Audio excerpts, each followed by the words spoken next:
Salmos número 127. Hoje o tema é culto da família. Foi me passado pelo presbítero que me ligou, acho que foi anteontem, não lembro. Então vamos meditar nesse salmo aqui.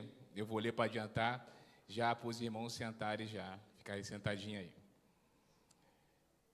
Está escrito na palavra de Deus. Se o Senhor não edificar a casa, em vão trabalha os que a edificam. Se o Senhor não guardar a cidade, em vão vigia a sentinela.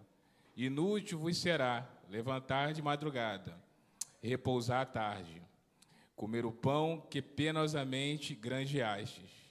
Aos seus amados ele dá enquanto dormem. Herança do Senhor são os filhos, fruto do ventre, seu galardão, como flechas na mão do guerreiro.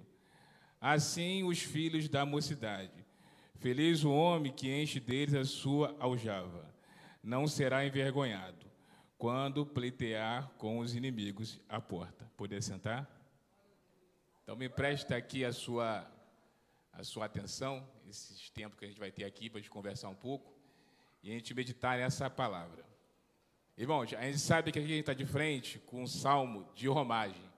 Eu tenho certeza, já deve ter aprendido os irmãos, que o salmo de romagem era um salmo que era um cântico cantado pelos israelitas nas caravanas ou nas romarias, porque todo israelita, pelo menos, tinha que participar das festas anuais que eram em Jerusalém.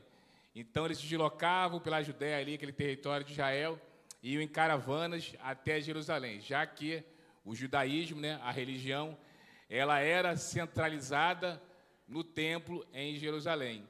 E nesse itinerário eles iam cantando esses salmos, o salmo de romagem ou o salmo de degraus, Enfim, aqui o autor, segundo a tradição, é o rei Salomão, Todo mundo conhece a história de Salomão.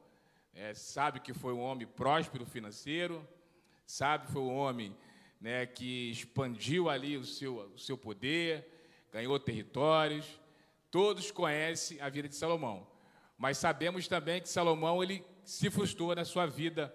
Ao longo da sua vida, ele passou por momentos de frustrações. Esse salmo aqui escrito por rei Salomão, ele nos traz profundas reflexões para a nossa teologia prática, que é o que, irmãos? O nosso dia a dia. É o dia a dia, é o seu levantar para ir trabalhar, é o seu relacionamento com a sua esposa ou com o seu marido, é o seu relacionamento na educação com seus filhos, é os filhos no relacionamento, na educação, partindo por seus pais.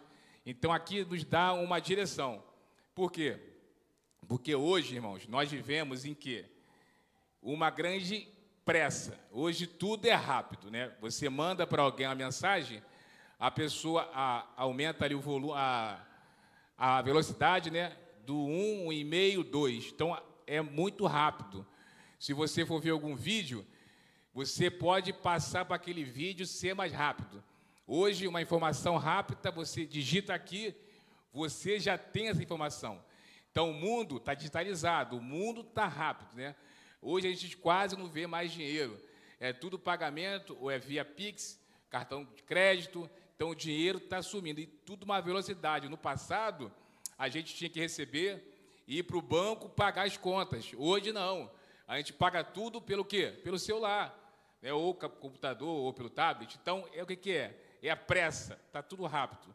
Mas, junto com essa pressa, o que vem? Vem a pressão, vem os boletos, vem a pressão do dia a dia. Nós somos pressionados. Porque o sistema pressiona. O sistema, por exemplo, ele pressiona o jovem. Chegou uma certa idade, você tem que decidir a sua carreira. O que vai ser a sua carreira? O que você quer fazer? Ou então, perguntamos, o que você quer ser quando crescer? Chega uma idade, está na hora de casar. Por que você não casou ainda? Todos os seus amigos já casaram, já têm família, já compraram sua casa própria e você ainda não tem. Então, a gente vem passando por uma pressão. O pai de família, na educação dos filhos, a esposa, na sua função de auxiliadora, os filhos em dar resultados pela pressão. Então, essa pressão acaba o quê? A gente colocando a Escritura em segundo lugar e seguindo o quê? O curso desse sistema, que é pagão, que Deus não está nesse sistema. Aí sabemos que o mundo jaz do maligno. Não é que o mundo é do diabo, mas o sistema é operado pelo maligno. É um sistema que trabalha contra Deus. Eu não tenho nada contra a psicanalogia, o que seja, nada contra disso. Mas a gente sabe que o prumo nosso, o que é? É a Escritura Sagrada. Eu estava conversando com uma amiga hoje, e ela passou lá pela terapeuta dela, como ela tem um trauma com o pai, a terapeuta disse para ela o seguinte, para ela largar ele para lá e que não importa. Não, a gente sabe que a gente não é assim. Para a gente não trabalha dessa forma. A gente o quê? O perdão é para quem? É para você. Né? Se a pessoa não mudou, mas o perdão é para você tirar aquilo de você. Né? E a gente sabe que a gente tem um mandamento, que é o quê? Que é honrar pai e mãe. Então, essa pressão, o que acontece? A gente coloca o quê? A força no nosso braço.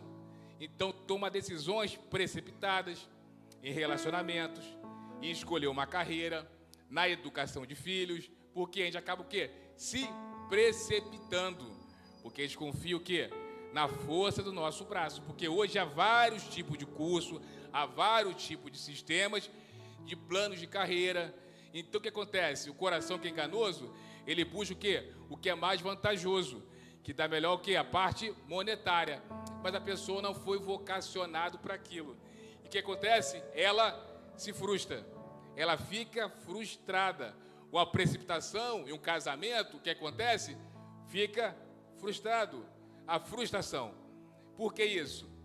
Porque o Senhor não estava no projeto. Então, aqui esse salmo, ele nos dá um prumo, a direção, ele nos alerta o que nós temos que fazer. E aqui o salmista, já que foi Salomão, que todo mundo conhece, ele diz o seguinte, ó, se o Senhor não edificar a casa, quer dizer, aqui ele usa a palavra casa, não é no sentido literal, mas é no sentido o quê? Ministério, seu casamento, a sua carreira que você vai escolher, os seus projetos, a sua educação para os seus filhos, o momento de você gerar uma gestação, gerar filhos. Então, aqui o que está dizendo? São situações do nosso dia a dia, mas a gente sabe que uma casa, para ser construída, ela precisa de quê? De ter alicerce. Quem trabalha aqui com telhado sabe, você não faz primeiro um bom telhado. Primeiro você faz o quê? Uma boa fundação para depois fazer o quê? Um bom telhado. Então ele diz o seguinte aqui, se o Senhor não edificar a casa, irmãos, ele disse que o quê? Que é vão o trabalho os que a edificam. Isso aqui é um ponto muito importante de analisar. Ele disse, se o Senhor não edificar, é um imperativo. Se Deus não tiver no teu projeto de casamento, de educação, plano de carreira, de educação para os seus filhos, se Deus não tiver presente, o seu trabalho o que é? É vão. O seu trabalho é vazio na sua carreira, no seu casamento, na sua educação para os seus filhos, na sua conduta diária, nas suas escolhas, nos seus projetos, no seu ministério. A precipitação aí é o ministério e não foi vocacionado para o ministério. Uma precipitação, quer dizer, se Deus não tiver, quer dizer aqui, diz que é o quê? Que é vão, e a palavra vão aqui diz o quê? Que não tem eficácia, que não tem o quê? Valor, quer dizer, você está trabalhando sozinho, com a força do seu braço. E o que vai acontecer? Qual é a consequência acontecer? Se frustrar. Casamento não presta. Fazer parte de um ministério, muita cobrança, não dá para mim, não quero saber disso. Projeto de carreira, não presta, não tem nada a ver. Não, se frustrou, criar filhos, dá trabalho, eu não quero. Não, se precipitou. adiou que a pressão em gerar filhos, a pressão em casar, a pressão em construir família, para poder manter ter o ministério, se frustrou.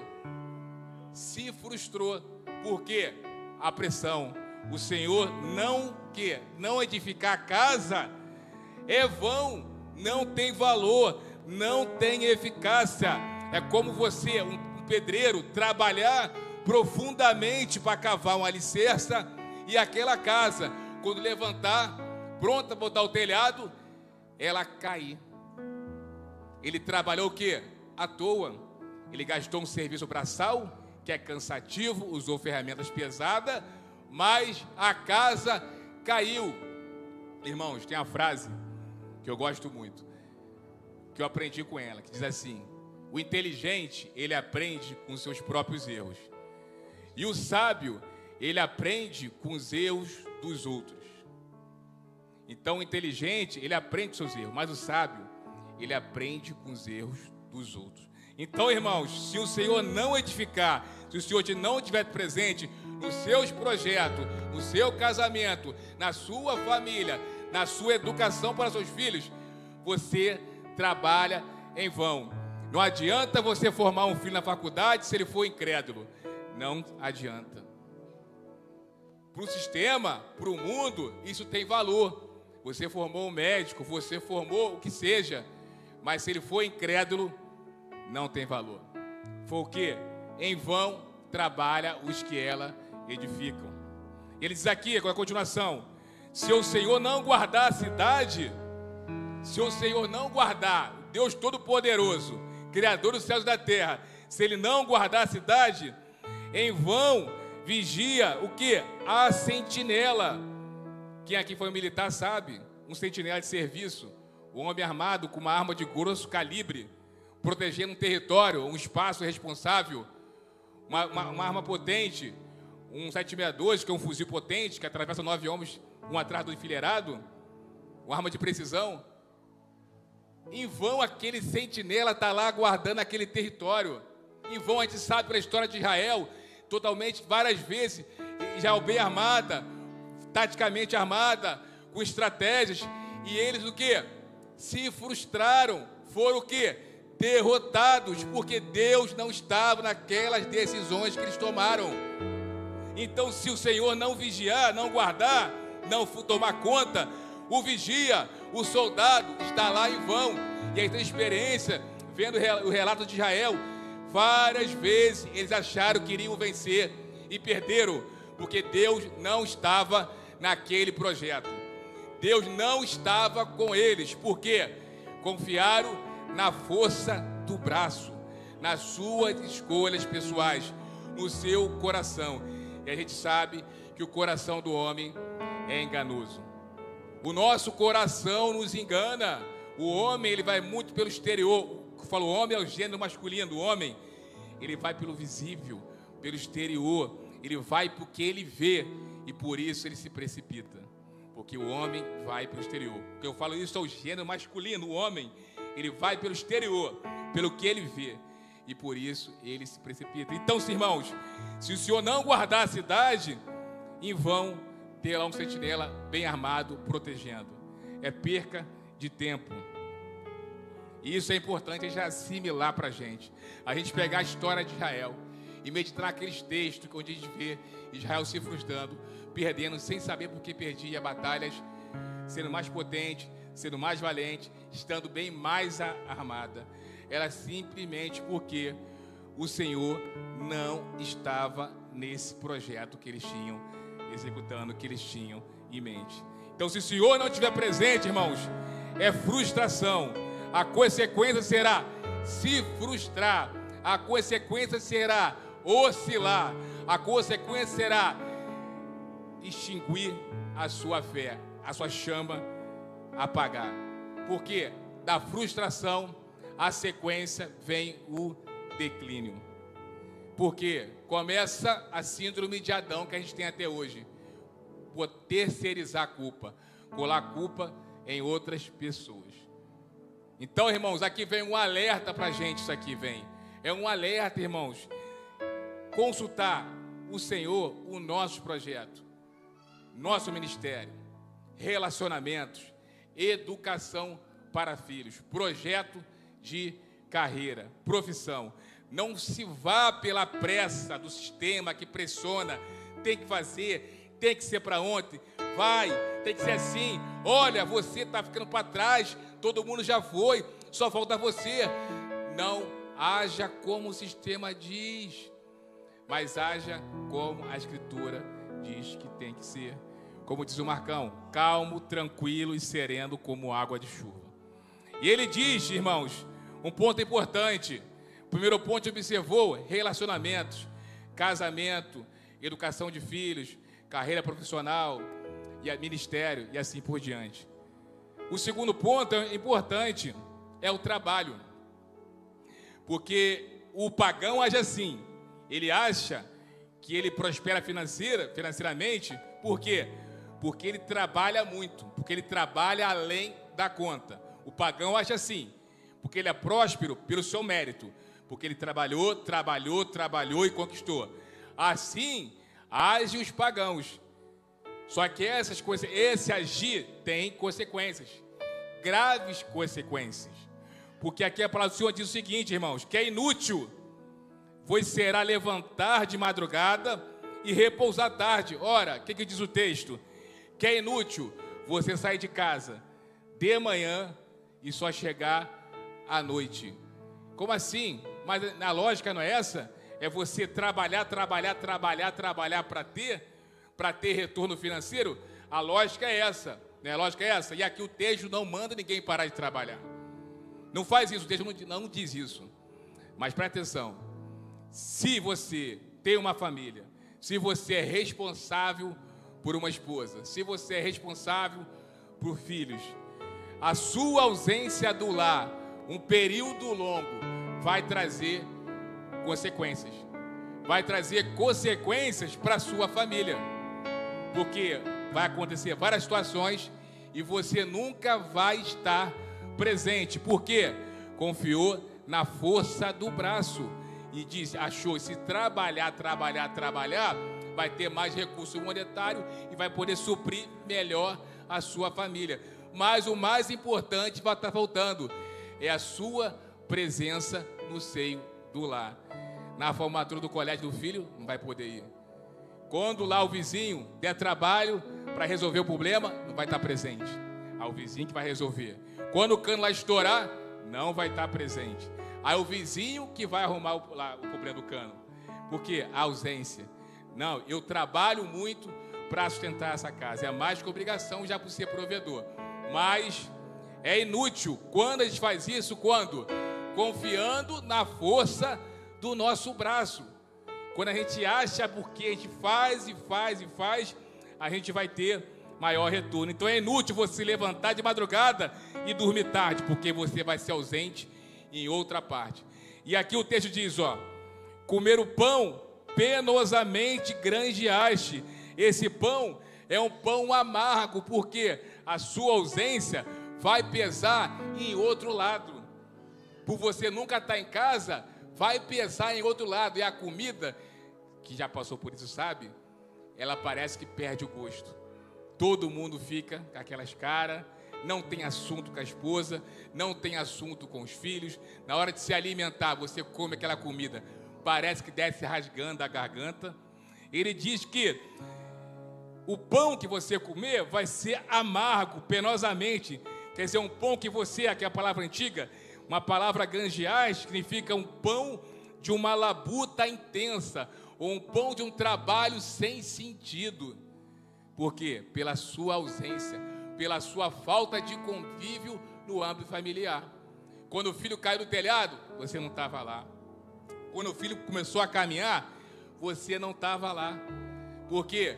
Os pagãos agem assim, por muito trabalharem, conseguir recurso monetário. Mas para a gente, não é assim. Para nós, os filhos de Deus, não é assim. É totalmente opostamente, como diz o mundo. Não é que não vai trabalhar, pelo contrário, aquele que não quer trabalhar, então que não coma, disse Paulo. Não é isso não. Não é isso não, mas o trabalho excessivo, em outras áreas você vai deixar a desejar. A sua participação na sua igreja local, a sua participação com a sua família, a sua participação no lazer da sua família, e isso vai ter consequências. O pão vai descer rasgando a sua garganta. Mas ele diz assim, ó, aos seus amados, ele dá o quê? Enquanto dormem. Essa palavra aqui no hebraico é como fosse assim, aos seus amados, ele nos dá uma noite de sono tranquila. O texto não disse para parar de trabalhar em um momento, mas ele disse que dá a eles uma noite de sono tranquila. Por quê? Eles reconhecem que não é mérito deles em momento algum. Eles depositaram totalmente a sua confiança no Deus provedor. Eles sabem que a sua provisão vem de Deus. Então, quando o chefe diz, dobra para mim, eu tenho uma carga horária a cumprir essa empresa. Eu tenho uma família em casa me esperando. Eu tenho filhos em casa me esperando. Eu tenho um compromisso na minha igreja me esperando. Eu tenho responsabilidade. Mas você vai ganhar mais. Mas eu confio no Deus provedor. Buscar o reino do céu e a sua justiça, e estas demais coisas que ele disse lá serão acrescentadas. Porque eu nunca vi um justo e a sua descendência passar fome. Eu posso dizer, eu nunca vi. E quando eu falo não passar fome, arroz e ovo é comida. Farinha com rapadura é comida. Peixe seco é comida. Então eu nunca vi um justo e a sua descendência passar fome. Então, seus amados irmãos, ele dá o sono tranquilo. Não há coisa melhor que você bater a sua cabeça no travesseiro e dormir despreocupado. A pior coisa é você chegar num dia de trabalho, passou do horário e você já dormir preocupado na hora de acordar. E isso você vai deixar desejar em várias situações no seu relacionamento. Irmãos, filhos é de Deus. Filhos não é fardo. Hoje o sistema diz, compre um boneco reborn, né? Compre um boneco reborn, acho que o nome é esse. Compre pai de pet, né? Seja pai de pet. Eu fui vacinar o gato da minha mãe lá. A moça falou, paizinho, o quê? Olhei para ela, que paizinho o quê, moça? Pelo amor de Deus, né? Eu não sou pai do gato, não. Então, pai de pet ou bebê reborn, pelo amor de Deus. Não, irmãos, esse pensamento é demoníaco. Filhos, irmão, são herança do Senhor, são graça dada ao Senhor, é um presente dado de Deus. O animal, ele teve lá sua participação na criação lá, mas ele não tem um fôlego de vida. O bebê reborn é só um boneco, não serve para nada. Joga na parede, quando cansar não vai acontecer nada. Mas filhos é herança do Senhor. Filhos não é fardo. Filhos é presente de Deus para a sua vida. Então você que pode gerar uma vida, faça filhos. Mas a situação hoje está difícil. Eu sei, irmão, que está difícil. Eu sei que não está fácil. Eu, infelizmente, não pude ter filhos. Mas você que pode ter filhos, faça filho, irmãos. As famílias numerosas estão acabando. Mas criar filho dá trabalho. Mas é para dar trabalho mesmo.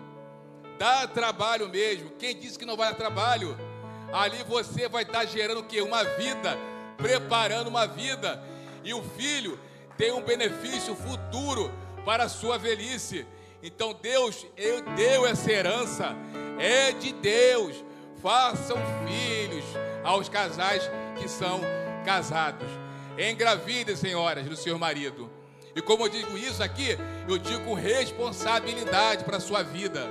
Não querendo te encher de filhos, não é isso não. É dizendo, gerem vidas. Não há nada na Bíblia que diz, para casar e ter filho tem que ter casa na praia, casa própria, carro zero. Não há nada disso na Bíblia. Pelo contrário, acordo mútuo, que se amem e se casem e gerem vidas, porque filho é uma herança do Senhor. São os filhos, o fruto do seu ventre, quer dizer, e o seu galardão. Filhos é uma recompensa dada de Deus para o que? As suas criaturas, os filhos, para nós. Então, filho é recompensa. Filho, irmão, é presença, é presente de Deus. Filho não é fardo. Filho é presente de Deus, irmãos. Por quê? Eles são o quê? O verso 4, ó. Como flechas na mão do guerreiro. A gente sabe que no passado, para você fazer uma flecha, tinha que derrubar a árvore, cortar os galhos, preparar a flecha para depois você usar. Então dá o quê? Trabalho. A mesma coisa vai ser filho. Vai dar o quê? Trabalho. Quer dizer, como o soldado fazia flecha manualmente, você vai ter que educar o filho. Vai dar o quê? Trabalho. O bebê reborn vai jogar na parede, quando cansar, não vai dar trabalho. O gato, o cachorro, tranca lá fora e fecha a porta, dá trabalho. Mas filho, dá trabalho. Então a flecha dava muito trabalho. Mas o soldado não se omitia de fazer a sua flecha. Por quê? Ele usa ela para caçar. Ele usa ela no campo de batalha. Então ele fazia a sua flecha lá, mesmo com muita dificuldade. E educar filho dá trabalho, dá muita dificuldade. Mas filhos são herança do Senhor. São como flechas na mão do guerreiro. Assim são os filhos da mocidade. Quanto mais jovem você fazer, melhor. O seu corpo está mais preparado para as mulheres. Quanto mais jovem, melhor. Então, as mulheres engravidem, gerem vidas, façam filhos, irmãos. Deus Todo-Poderoso te assegura. Irmãos, não é para sair 10, 15, não é isso que estou falando. Mas é não ter uma atitude egoísta. Botar a carreira em primeiro lugar. Eu tenho que ter a casa própria primeiro. Eu tenho que ter um carro zero primeiro. Eu tenho que me formar primeiro, fazer pós-mestrado primeiro. E a idade vai passando, porque, ó, confiando na força do braço, vai passando a idade, aí chega os 40, 50, já não engravida mais. Porque agiu como o sistema manda agir. Filho não atrapalha a mulher ter a sua carreira em momento nenhum. Vivemos um país onde tem leis, onde tem licença maternidade e assim por diante. Então, filho não atrapalha o seu casamento. Ele não atrapalhar a sua carreira, vocês, mulheres, em momento nenhum. Porque, irmãos, eles são flechas na mão do guerreiro. Assim são os filhos da mocidade. Feliz é o homem, o verso 5. Feliz é o homem que enche deles a sua aljava ou a sua bolsa de combate. É o homem feliz que tem uma família numerosa. O homem que tem muitos filhos é um homem feliz. Por quê, irmãos? Porque a idade vai chegar. Outro dia eu ouvi um testemunho de uma atriz, ela se frustrando porque ela não tem filhos. Ele, e agora? Quem vai cuidar de mim na velhice? Quem vai ser por mim na velhice? Eu não tenho ninguém, eu não tenho marido, eu não tenho filhos. O que será de mim?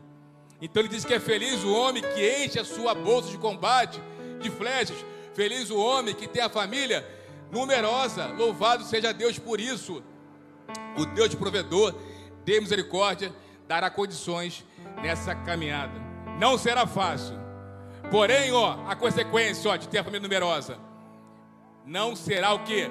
Envergonhado quando pleitear com os inimigos. Aqui na época, quando tinha algum problema, se ia à porta da casa da pessoa para resolver aquela questão. Então a pessoa com a família pequena, poucos filhos, o que iria acontecer? Iria ter problema. Então aqui, irmãos, na velhice, quando você não puder mais ser por você ter tido uma família numerosa, quando não estou falando de 10 e 15 filhos, mas você gerar vidas, terá pessoas por você. Mas o mundo, o sistema diz, não estrague seu corpo, mulher. Homem, não se prenda a ela, curta a vida. Isso não vem do Senhor, isso não vem de Deus. Lembra a coisa, o inteligente aprende com seus erros, o sábio aprende com os erros dos outros. Então, irmãos, não siga o sistema fala, não siga o que a cultura fala. Os seus projetos, coloque na mão do Senhor. Porque, irmãos, se o Senhor não edificar a casa, em vão trabalha os que a constroem. O seu trabalho será vão, o seu trabalho será vazia. O Deus Todo-Poderoso que enviou seu Filho Jesus na cruz para morrer por nosso pecado, esse Deus está com você. Você é crente, Deus está com você. Você não está sozinho. Confie nesse Deus, irmão. Confie nesse Deus. Amém? Aqui eu encerro, Deus abençoe.